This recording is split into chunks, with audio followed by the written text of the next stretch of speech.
I would not have made a move if it wasn't for that. If 10, 20 million people did not see him say the everlasting whip my.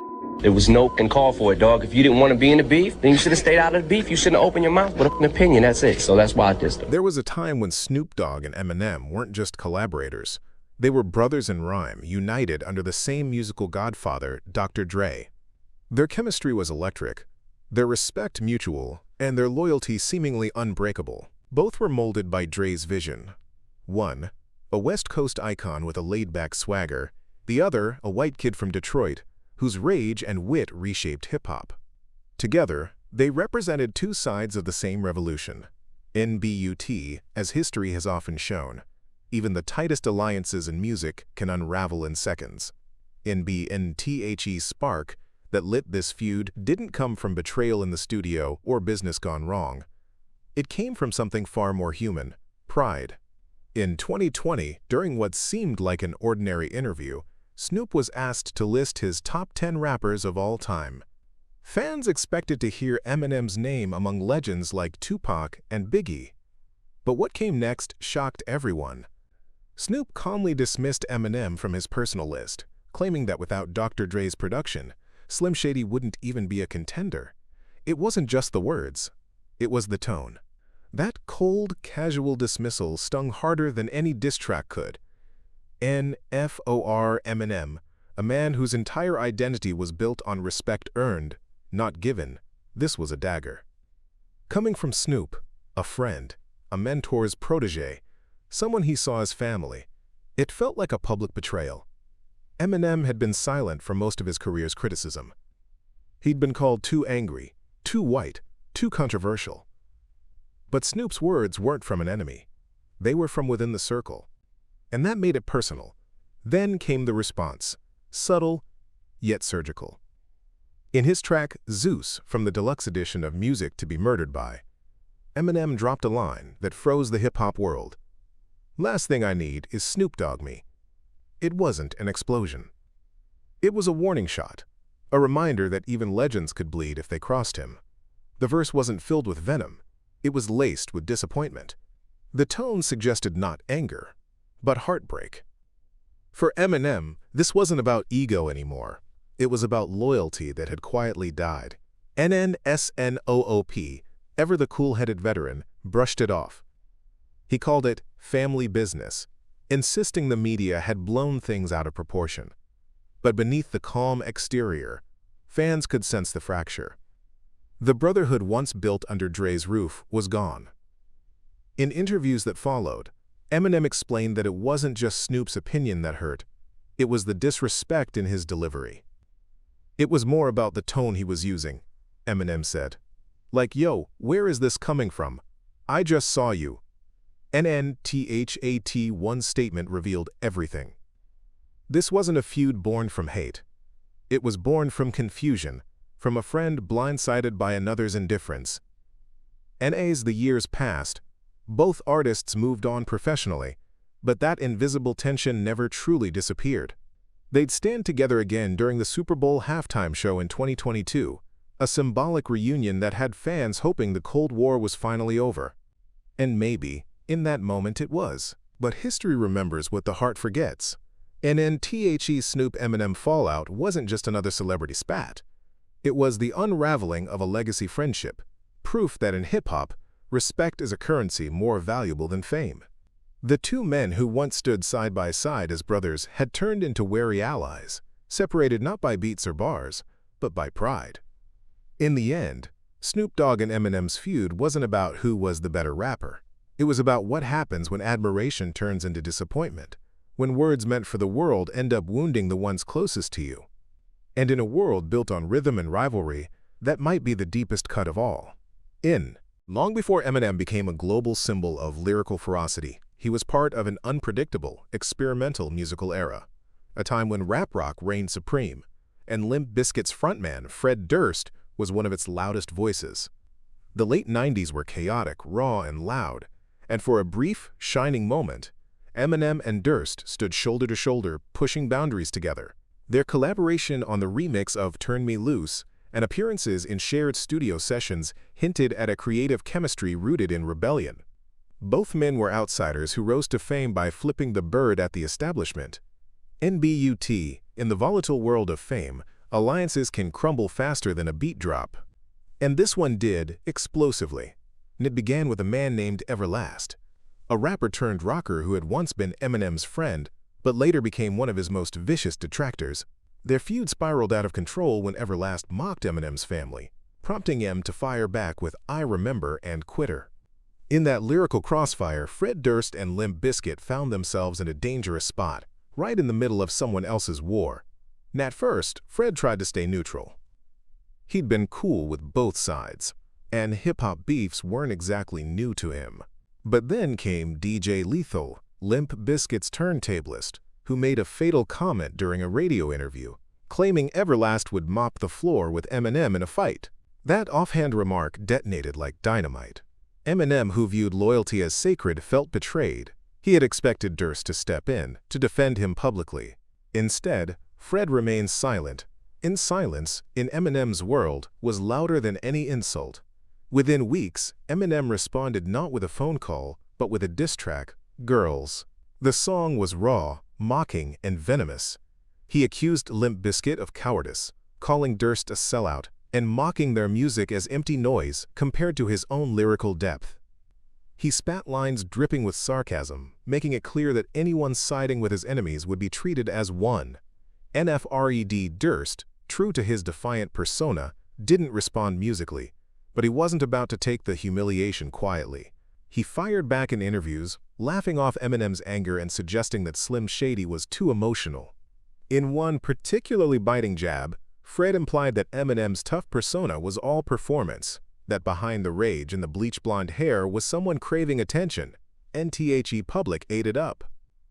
What had once been a promising partnership turned into a full-blown spectacle.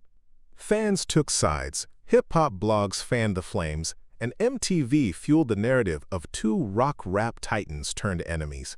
NBUT beneath the public feud was something more fragile, the sense of brotherhood that fame had corrupted. Fred Durst had once admired Eminem's rawness. Eminem had respected Fred's hustle. Yet both men were victims of the same disease that haunts every star at their peak. Ego. Limp Bizkit's career began to decline soon after, while Eminem's star only rose higher. He went on to become one of the most decorated rappers of all time, while Fred's legacy was buried under the rubble of early 2000s nostalgia. Still, Fred occasionally mentioned Eminem in interviews, sometimes with regret, other times with indifference. Eminem, on the other hand, moved on, but never forgot. NTHE Fred Durst feud wasn't the longest or the loudest in Eminem's career, but it was one of the most symbolic. It exposed a side of fame that rarely gets seen, how friendships built in the spotlight often collapse under the weight of ego, pride, and perception. Fred and Eminem were both rebels who fought the system until they started fighting each other. What began as creative chemistry turned into creative combat. And when the smoke cleared, both men were left standing, but their alliance, once a symbol of unity between rap and rock, was gone forever. And in the end, it wasn't music that broke them apart. It was silence, pride, and the painful realization that even in a genre built on rebellion, loyalty can be the first casualty of fame. In the late 1990s, hip-hop was an arena of gladiators, lyrical warriors battling not just for fame, but for respect. Every verse was a weapon, every metaphor a declaration of dominance. And somewhere within that storm stood two rising forces. Eminem, the raw wordsmith from Detroit, and Cannabis, the lyrical prodigy hailed as one of rap's purest talents. And at first, there was admiration. Eminem respected Cannabis's intricate rhyme schemes, his scholarly flow, the way he could lace bars with double meanings that made even veterans pause. Cannabis, in turn, saw in Eminem a fearless poet who dared to blur the line between comedy, violence, and truth. They weren't rivals, yet. They were artists chasing the same crown. Authenticity, NBUT in hip-hop. Misunderstanding can be fatal. It all started with whispers. Rumors that Cannabis believed Eminem had secretly written LL Cool J's bars in their legendary feud. The story was false, but it spread fast, infecting the underground like poison. Eminem, who built his identity on self-expression and honesty, took it as a slap in the face. To accuse him of ghostwriting for someone else, especially LL Cool J, wasn't just an insult. It was a challenge to his integrity. Eminem reached out, hoping to clear the air. But by then, Cannabis had already started firing subliminal shots in interviews and freestyles, questioning whether Slim Shady's fame came from real skill or shock value. Eminem's reply came not in words, but in art, through the sarcastic, self-aware humor of Role Model and the darker edge of Square Dance. Both songs carried undertones of mockery, coded messages that only true hip-hop heads could decipher. Cannabis didn't back down. He doubled down. In tracks like You Didn't Care and Second Round Knockout, he called out Eminem directly, branding him fake, manufactured, and protected by Dr. Dre's influence. It wasn't just a diss, it was a philosophical war about what real hip-hop meant. Was it about lyrical purity and street credibility, as Cannabis claimed? Or about boundary-pushing innovation and emotional honesty, as Eminem embodied? NTHE feud wasn't as publicized as his later battles, but it burned deep in the community that truly mattered, the lyrical underground. Fans dissected verses, argued over metaphors, and debated who stood taller as a writer. And while both rappers had skill in abundance, Eminem had something more: momentum. As Eminem's star exploded with the Slim Shady LP and the Marshall Mathers LP, Cannabis began to fade into the shadows. His albums, though lyrically sharp, couldn't match the emotional gravity or cultural reach of Eminem's confessional chaos. The industry had chosen its champion, and it wasn't him. Cannabis, bitter and bruised, later accused Eminem of blackballing him, an allegation Eminem never acknowledged. Yet the irony was poetic. The feud that began over questions of authenticity ended up defining both men's identities. Cannabis became the underground purist, respected but misunderstood. Eminem became the global megastar, constantly accused of selling out but forever defending his art with brutal honesty. In interviews years later, Eminem rarely mentioned Cannabis by name, but his tone whenever the topic surfaced was one of disappointment rather than anger. He had wanted peace, but hip-hop doesn't reward silence. It rewards survival. Their battle was less about hate and more about legacy. It wasn't two men trying to destroy each other. It was two artists trying to prove who deserved to define what real meant in a genre built on authenticity. And in that silent contest, one truth emerged. Authenticity in hip-hop isn't about where you're from. It's about what you're willing to reveal. Eminem revealed everything. Cannabis guarded his truth too tightly. NBY, the time the dust settled, both men had scars, one emotional, one reputational. Yet their clash remains one of the most intellectual and tragic rivalries in rap history. A battle not for fame, but for identity. By the early 2000s, Eminem wasn't just a rapper, he was a cultural lightning rod.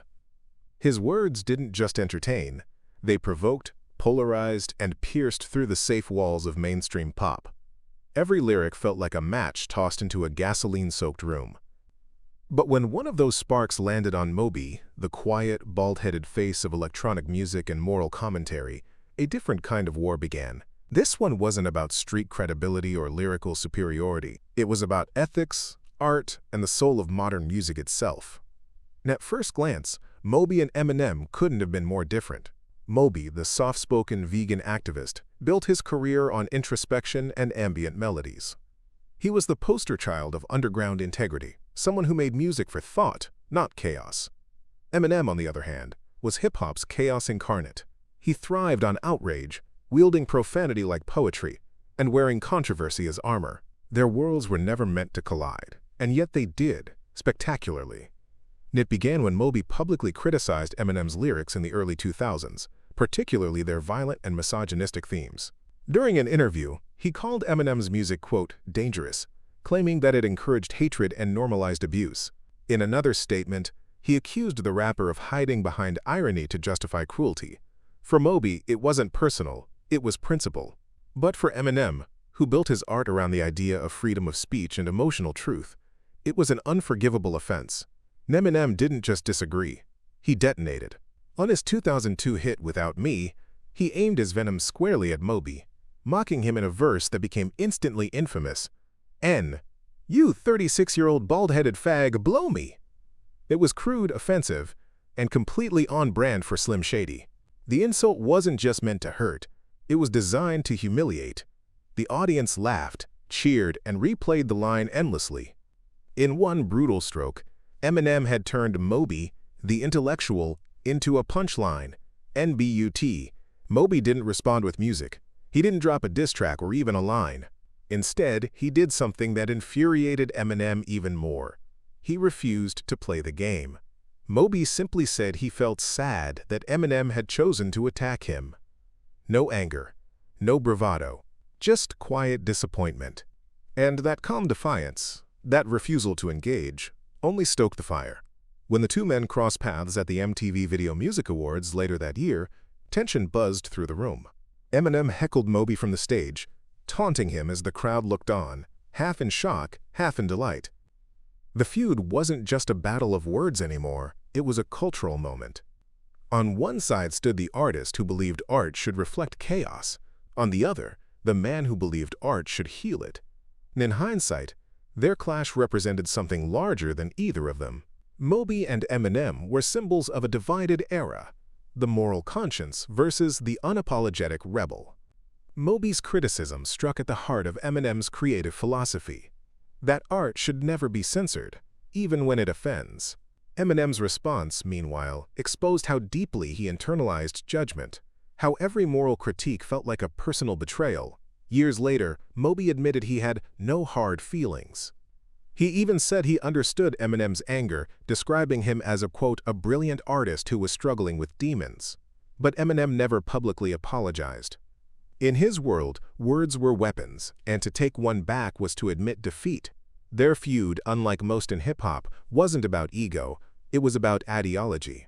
Moby questioned whether art without empathy could still be meaningful.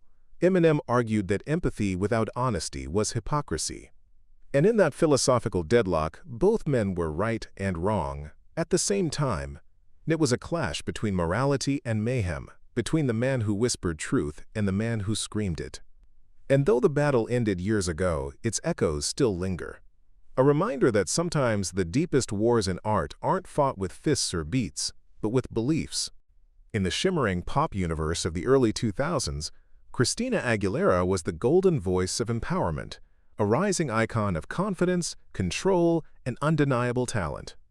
Eminem, on the other hand, was the firestorm threatening to burn that same universe down. Their worlds weren't meant to clash. One sang about self-love, the other rapped about rage. Yet somehow, they collided in a feud that became one of the most talked-about cultural clashes of its time.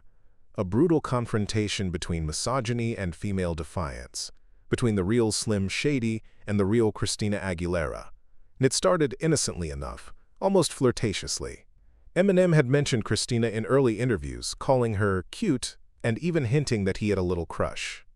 At the time, both were young, famous, and at the top of their industries. But when fame meets pride, even the smallest misunderstanding can explode into war.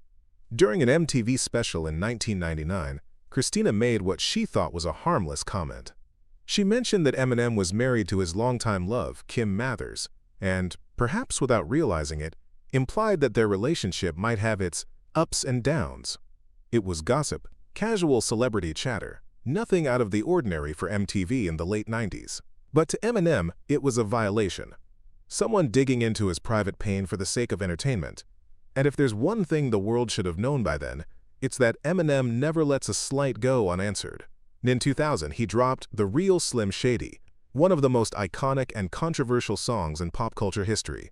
It was hilarious, outrageous, and venomous. And right in the middle of it, he name-dropped Christina Aguilera. The line wasn't just a jab, it was a lyrical grenade. Eminem accused Christina of certain explicit acts with fellow pop stars and painted her as a two-faced opportunist. The world gasped. MTV replayed it endlessly. The crowd cheered. And Christina? She was mortified. NTHE feud instantly became front-page news. Pop radio hosts took sides. Some saw it as harmless satire. Others saw it as character assassination. Christina was no stranger to criticism, but being mocked by one of the biggest rappers on the planet in front of millions was another level entirely.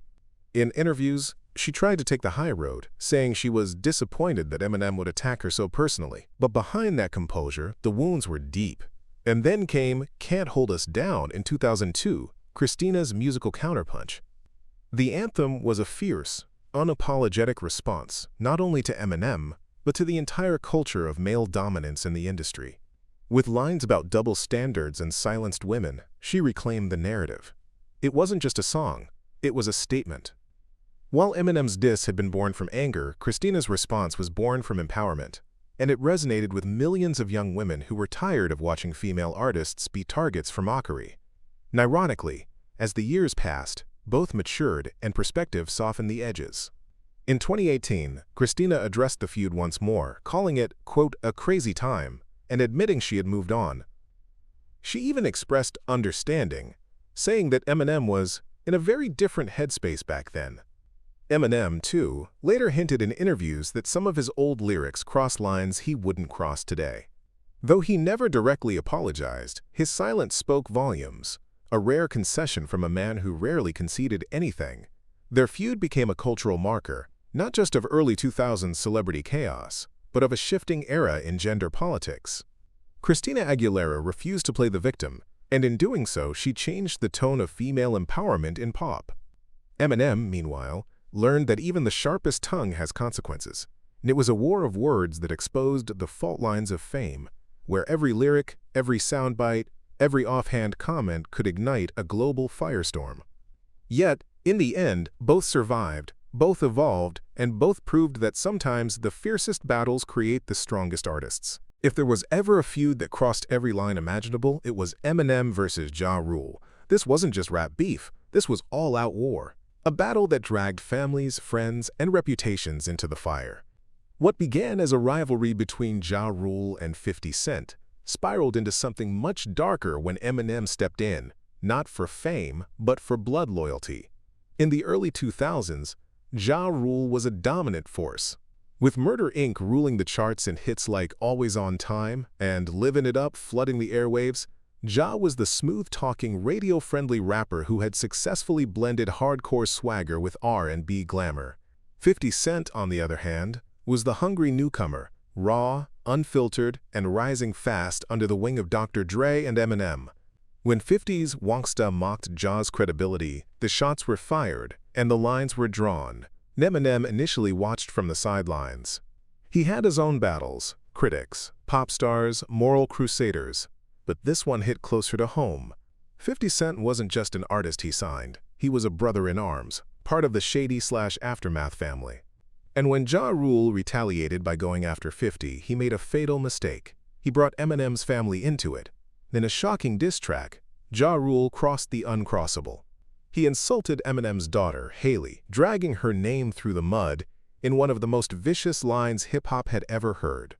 For Eminem, that was the ultimate provocation. Haley wasn't just his child. She was his anchor, his reason for surviving addiction, poverty, and fame. Mentioning her wasn't just disrespect. It was war. Eminem hit back with a vengeance. His response came in the form of Hail Mary remix, a lyrical ambush alongside 50 Cent and Busta Rhymes, modeled after Tupac's haunting classic. The message was clear. This wasn't just music anymore. This was retaliation. Then came Bumpheads, a blistering barrage aimed directly at Ja, mocking his credibility, dismantling his image, and questioning his authenticity line by line. The energy in Eminem's voice wasn't the usual sardonic humor. It was fury. He was defending his family, and in Eminem's world, that meant total annihilation. NTHE feud turned brutal, spilling off records and into the streets. Fans divided sharply between camps, and the press documented every barb. Ja Rule, once untouchable, found himself battling not just Eminem, but an entire powerhouse of hip-hop's elite. Eminem, 50 Cent, Dr. Dre, Busta Rhymes. It was David versus an entire army of Goliaths. And for the first time in his career, Ja looked vulnerable. And as Eminem and his allies flooded the airwaves with disses, Murder Inc. began to crumble under the combined weight of musical backlash and legal trouble. Federal investigations into the label's finances added pressure, and Ja's star began to fade. Eminem, meanwhile, emerged untouchable, not just as a lyricist, but as a protector. Fans admired his ferocity, his willingness to go nuclear when someone crossed his line. Years later, when the smoke had cleared, Eminem reflected on that period with a mix of pride and exhaustion. He admitted the feud had gone too far, that mentioning families should have never been part of the game, but he never forgave Ja Rule. The pain of hearing his daughter's name in a diss track was a wound that never fully healed. NJA Rule, for his part, tried to frame the feud as a misunderstanding blown out of proportion, but the damage was done. His career never fully recovered, while Eminem and 50 Cent went on to dominate the industry. NTHE Eminem-Ja Rule feud remains one of the most personal and vicious in rap history, not because of clever punchlines or chart-topping tracks, but because of what it revealed about Eminem's core. Behind the fury and fame was a father, fiercely loyal, dangerously protective, and willing to go to war for the people he loved. And it wasn't just about respect. It was about blood. By 2012, Eminem had already survived more feuds than most rappers could dream or dread. He'd battled legends, critics, and ghosts of his own past. He had nothing left to prove, but fate has a cruel sense of irony. And his final great rivalry came not from an equal, but from a fan, a young, brash rapper named Machine Gun Kelly, who grew up idolizing him. What began as admiration twisted into defiance, sparking one of the most explosive and public rap feuds of the modern era. NTHE First Shot was fired quietly, a single tweet. In 2012, MGK posted that Eminem's teenage daughter Haley was hot as F-Tom***, though he added that he meant it in the most respectful way. The damage was instant. To Eminem, that respectful add-on meant nothing. His daughter was off limits, always had been, always would be. MGK might have been young and reckless, but he had crossed a sacred boundary. Still, Eminem didn't react immediately. For years, he said nothing publicly, though rumors swirled that MGK had been blacklisted from certain platforms connected to shady records. In interviews, MGK hinted at feeling silenced, and that resentment began to fester. To him, this wasn't about Haley anymore, it was about recognition. He saw himself as the next generation, the hungry underdog in a world dominated by legends who wouldn't give up their thrones. And Eminem? He saw MGK as just another upstart trying to make a name by picking a fight. NTHE tension simmered for 6 long years. Then, in 2018, Eminem released Kamikaze, an album filled with rage and reflection, a lyrical exorcism against critics, haters, and imitators. Buried among the firestorms was a verse aimed straight at MGK, a cold reminder that Shady never forgets. The track, Not Alike, took surgical aim, mocking MGK's flow, questioning his courage, and reminding him and the world, who still ruled the mic, and MGK didn't back down. In fact, he did the unthinkable. Just days later, he dropped Rap Devil, a direct and daring diss track aimed at the rap god himself. The title alone, a play on Eminem's rap god, was pure audacity. Over a haunting beat, MGK accused Eminem of being bitter, insecure, and out of touch. He mocked his age, his legacy, and even his beard. It was bold, disrespectful, and, for a moment, effective. The internet exploded. Fans were divided. Could the student actually dethrone the master? Eminem's response was swift and surgical. Just 1 week later came Killshot. The name said it all. The track was calm, calculated, and devastating. Eminem didn't scream. He didn't rant. He dismantled MGK piece by piece, mocking his career, his bravado, his fleeting fame. One line after another, he buried him under precision-crafted bars, the lyrical equivalent of a sniper's bullet. When he spat, "You sound like a whiny baby, so let's talk about it." The message was clear. This wasn't a fight between equals. It was a lesson. Within days, Killshot broke YouTube records, amassing tens of millions of views. MGK tried to play it cool, tweeting that the song was trash, but the damage was undeniable. His rap credibility began to crumble under the weight of Eminem's precision.